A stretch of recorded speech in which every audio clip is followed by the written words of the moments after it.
All right. Good evening, everyone. My name is Nina, and I'll be talking about the evolutionary trap we're all in. So, when giving a presentation on evolution, I'm sure you all know who I'm about to mention. Charles Darwin, who is universally recognized as the father of evolution, as his theories have influenced generations of scientists who have later developed significant discoveries. While Charles Darwin was the first to coin the term universal Darwinism, so the idea that the biological principles of variation, selection, and retention can be applied beyond biology, he did not consider human systems and societies in this approach.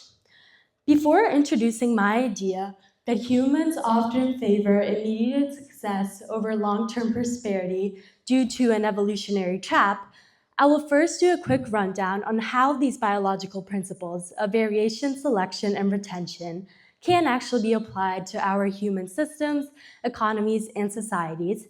And later, I will demonstrate how this application does not necessarily help to the overall continuous evolution of our species. Now, to do so, I'm going to compare a population of mice to a non-biological ecosystem like a digital media company. Beginning off with variation, which is the idea that different species can vary in characteristics. In a population of mice, this is true because they can vary in color, size, speed, and other physical features. However, this is also true in a non-biological setting because digital media companies can vary, let's say, in revenue strategies. For instance, some may use a subscription model over an advertisement one. Next, selection, which is probably the one most of you associate Darwin with. So the idea that for a given species to thrive in an environment, they are supposed to make certain adaptations, and those who do so the fastest often thrive. This is also true in a company because, for instance, those that use an advertisement model often thrive more because they reach a greater audience because they're adapting to the flow of our society more efficiently. Finally, retention, so which pertains to the inheritance of traits. This is also true in digital media companies because a larger one may create different subsidiaries with the same model, which is comparable to the passing on of genes.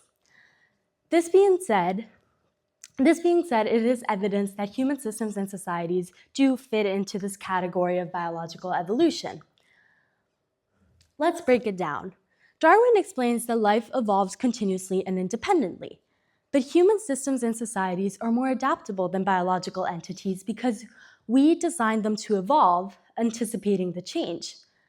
Nevertheless, our instincts show how we are still affected by biological evolution.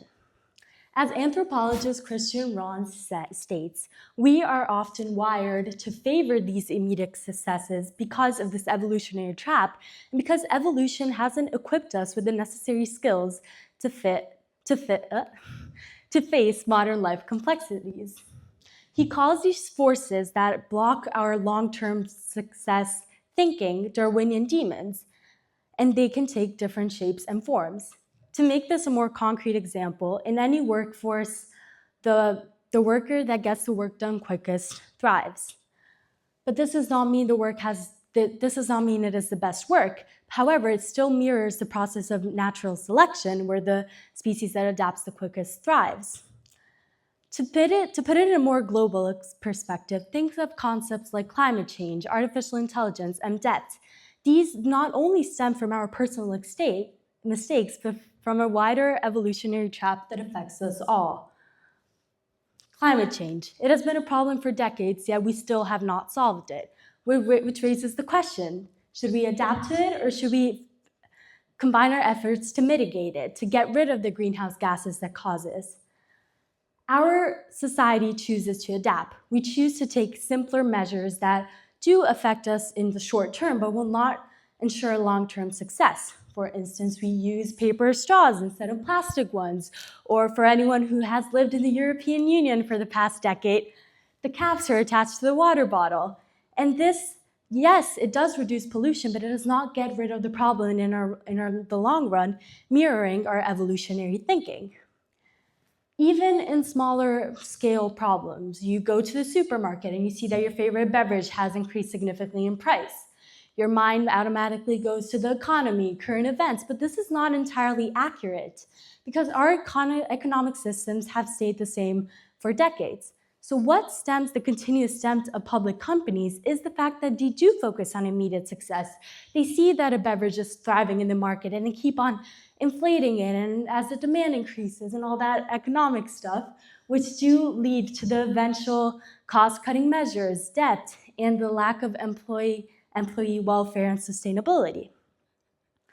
Now, I have said over and over that because of this evolutionary mindset, we are wired to focus on the short term. But why? Historically, humans have used short period of times to evolve. Think of getting food, dodging danger, reproduction. These things take short periods of time, and they had ensured our survival and the passing on of our genes. However, this cannot be comparable thousands of years later. We still cannot rely on this short-term focused process, and to do so, we must affect a factor which affects us all in our everyday lives. Technology. Technology enhances the short-term thinking system because you might scroll in any platform and you see a video and you like it and you interact with it and you repost it. But 2 weeks from later, you'll forget that influencer, you'll forget that recipe, proving that technology does not enhance long-term sustainability. Similarly, in any platform, they influence each other within days, making adaptation challenging but necessary. To create systems wired towards long-term sustainability, we must rely on education. We must teach my generation and others to think in terms of decades and not just days, to aim to not just survive in our society, but to thrive and evolve on our own terms. We must rewire our brains to think in long term and get out of this evolutionary trap and this evolutionary mindset that affects us all. Thank you.